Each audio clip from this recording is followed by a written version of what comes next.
You know, when you look back at recent foreign policy, there are few moves as decisive and, frankly, as controversial as the Trump administration's maximum pressure campaign against Iran. Today, we're going to break down what that policy really was, the explosive reaction it triggered, and the shockwaves that it sent across the entire globe. So this is the big question we're trying to answer here. Did this policy of maximum pressure actually work to stabilize a super volatile region, or did it just end up pouring gasoline on an already raging fire? Let's dive in and unpack the evidence. To really get a handle on the consequences, we have to start at the beginning, with the policy itself. And it was all built around one single powerful idea: pressure.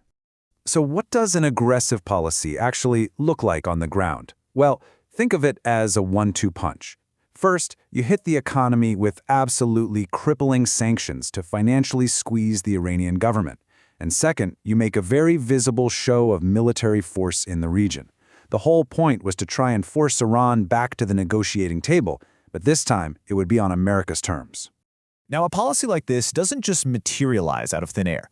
It's pretty much impossible to understand its impact without looking at the decades of really complex and often hostile history between the United States and Iran.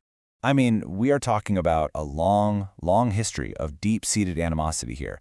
It's been marked by these cycles of economic sanctions and military standoffs, so this policy wasn't the start of the tension, not by a long shot, but it was a dramatic escalation of it.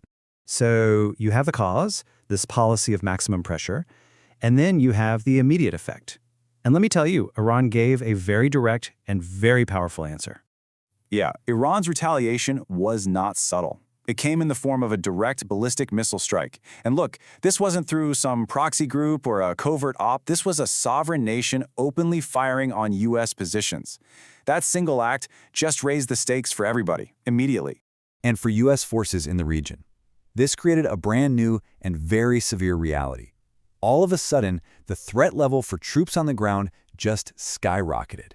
It forced a complete rethink of air defense systems and had military planners scrambling to come up with new strategies to counter this very direct and very real missile threat.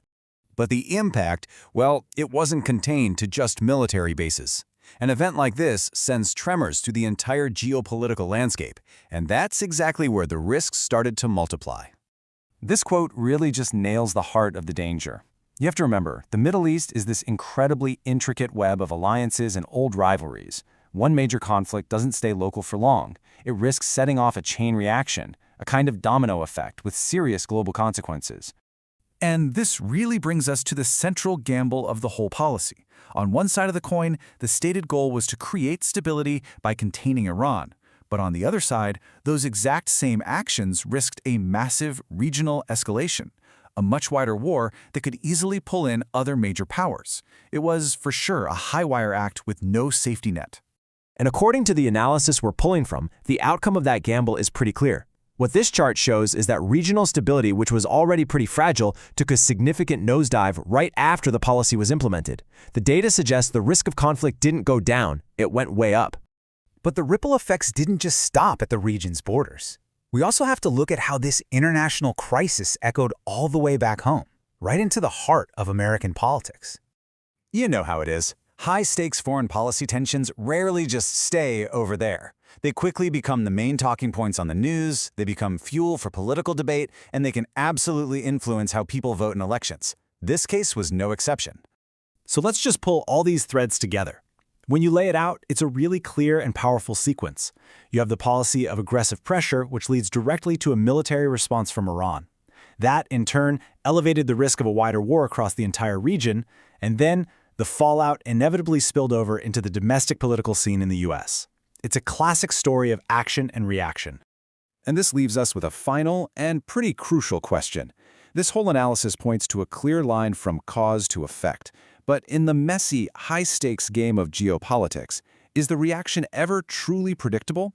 Or does every action simply unleash a new set of consequences that no one can fully control?